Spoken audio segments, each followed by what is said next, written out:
Hello दोस्तों, आज मैं आपको एक अनसुलझे रहस्य के बारे में बताने जा रहा हूं। काफी लोगों ने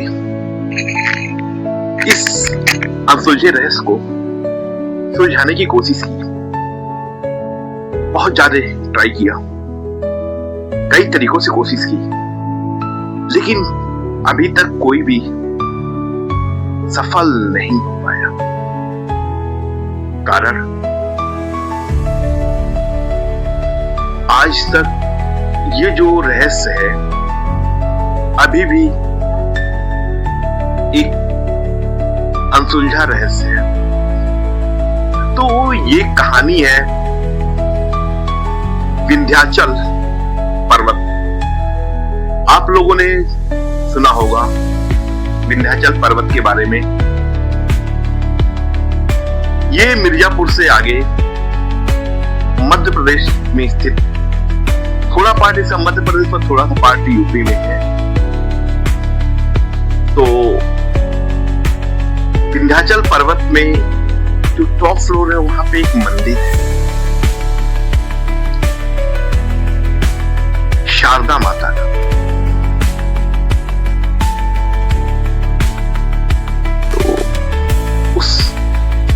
मंदिर में जब भी सुबह सुबह जो भी पुजारी गेट खोलते हैं तो उस मंदिर में ऑलरेडी पूजा किया हुआ मिलता है। पूजा में वहां पे अकस्मात कहां से अगरबत्ती जलती हुई और ताजे फूल और पूरे मंदिर की सफाई हुई मिलती है। तो सुबह के टाइम जब भी उसके द्वार खुलते हैं तो पंडित जी को कुछ करना नहीं पड़ता है, एक्चुअली सब कुछ किया हुआ मिलता है। फिर भी ये भी अपना विधि विधान तो पंडित जी भी करते हैं। तो इस रहस्य के बारे में बहुत से लोगों ने जानने की कोशिश की। तो अब हम बताते हैं इसके पीछे एक कारण था। कुछ लोगों का मानना है कि जहां पे विंध्याचल पर्वत सिचुएटेड है वहां से कुछ दूरी पे एक राज्य है महोबा। महोबा राज्य की कहानी है कि यहाँ पे दो योद्धा थे। एक योद्धा का नाम था आल्हा और एक का नाम था उदल। तो आल्हा उदल अपने समय के बहुत ही आक्रामक योद्धा थे। माना जाता है कि आल्हा उदल जिस भी लड़ाई में गए ये कभी हारे नहीं। आल्हा उदल जिस भी सेना में होते थे तो माना जाता था कि विजयी हो चुकी है, इससे भी आल्हा उदल नहीं है। अब इनमें से आल्हा और उदल में कुछ लोगों का मानना है कि एक को वरदान था अमरत्व, कि इनमें से एक अमर रहेगा। फिर पता चला कि युद्ध करते रहे, लेकिन एक युद्ध में उदल की मृत्यु हो गई। वो वीरगति को प्राप्त हुआ। तब से पता चला कि आल्हा जो है ये अमर है और उदल वीरगति हो चुके। अब आपको बताते हैं इस मंदिर के बारे में। इस मंदिर में के आसपास काफी ताजा पानी बहता है। जो नदी आती है यहाँ पे, जो नदी चलती है उसकी भी एक अलग ही कहानी है, उल्टी चलती है। यहाँ के जो पुजारी हैं, तो उन पुजारियों का भी कहना है कि कभी कभी तो वो लोग बहुत अचंभित हो जाते हैं। जब जब वो मंदिर का किवाड़ खोलते हैं तो कभी कभी इतनी अच्छी खुशबू आती है उनको अगरबत्तियों की। पुजारी उस खुशबू की महक में कहते हैं इतनी मनमोहक खुशबू होती है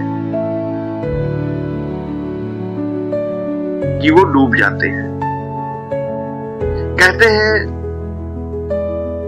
वहां की अगरबत्ती की खुशबू एक ध्यान का काम करती है। अगर आप उस ध्यान में उस माता के सामने बैठ जाए तो कहते हैं लोग घंटों घंटों बैठ के माता का ध्यान लगा के बैठे रहते, पता ही नहीं चलता कि आप अगर 1 घंटा बैठे हो तो आपको पता नहीं चलेगा कब 1 घंटा कंप्लीट हो जाएगा, कब वहां पे लोगों को बैठते बैठे पता ही नहीं चलता कि कब घंटे बीत गए। लोगों को लगता है शायद अभी 1 मिनट ही हुआ है, अभी हमें बैठे हुए 1 क्षण ही हुआ है। और जब लोग घड़ी देखते हैं तो पता चलता है 2 से 3 घंटे गुजर चुके हैं।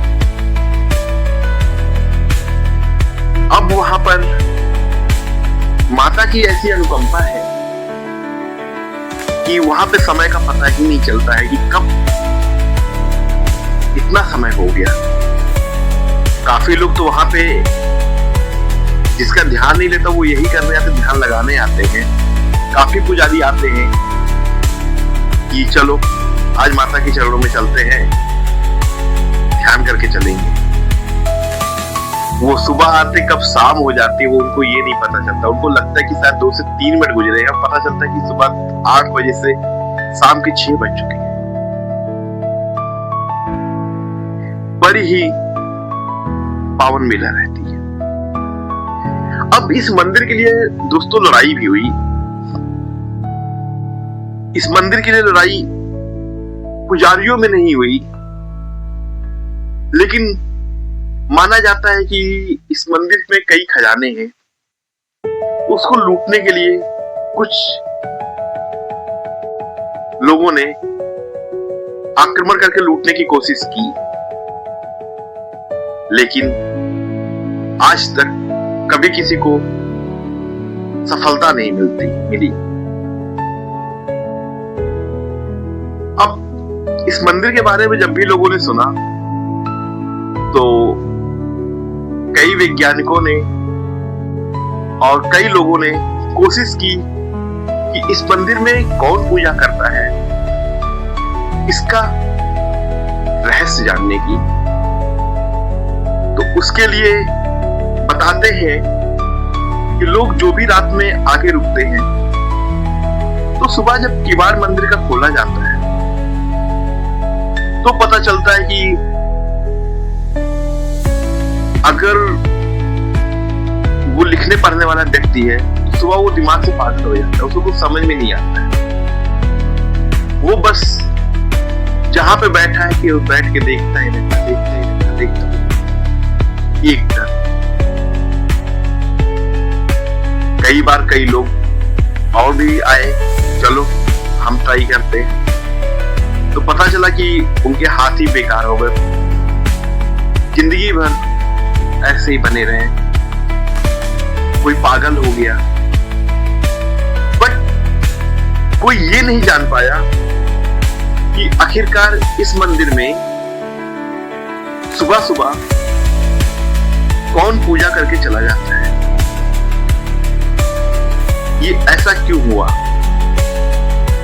अभी तक वैसे ये मान्यता ही है कि इस मंदिर में आल्हा पूजा करके जाते हैं, बट कभी किसी को कंफर्म नहीं हो पाया कि रियल में कौन पूजा करके जाता है। लेकिन आज भी जब उस मंदिर के किवाड़ खोले जाते हैं तो उस मंदिर के चारों तरफ अगरबत्तियों की खुशबू, फूलों की खुशबू से सारा मंदिर अभोर हो जाता है, मनमोहक हो जाता है। दोस्तों, ये रही विंध्याचल के